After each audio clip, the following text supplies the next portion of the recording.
சிறு காரியங்களிலும் கவனமாயிருந்து நல்ல குணத்தை உருவாக்குங்கள். தொடர்ந்து இப்படி செய்யுங்கள். பெற்றோர்களே, பிள்ளைகளை நீங்க வழி நடத்தும் போது இயற்கையில தேவன் வைத்துள்ள பாடங்களை கற்றுக்கொள்ளுங்க.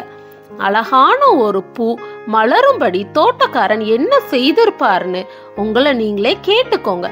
வன்முறைனாலோ முரட்டுத்தனத்தினாலோ அந்த பூ மலரலன்னு புரிஞ்சுக்க முடியும். அப்படி நடந்திருந்தா செடி உடைஞ்சிருக்கும். மென்மையாக சிறு சிறு காரியங்களிலும் அதிக கவனம் செலுத்தியதால அழகான பூ செடியில மலர்ந்திருக்கு.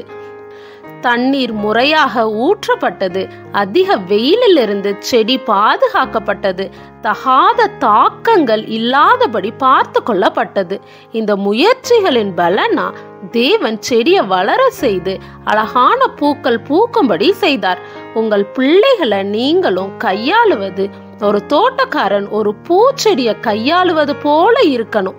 மென்மையாக அவர்களை தொட்டும் அவர்களுக்காக நீங்கள் செய்யும் அன்பின் ஊழியத்தினாலையும் அவர்களின் கிறிஸ்துவ குணங்களை உருவாக்குங்க. கிறிஸ்துவின் குணத்தை அவங்க பின்பற்றட்டும்.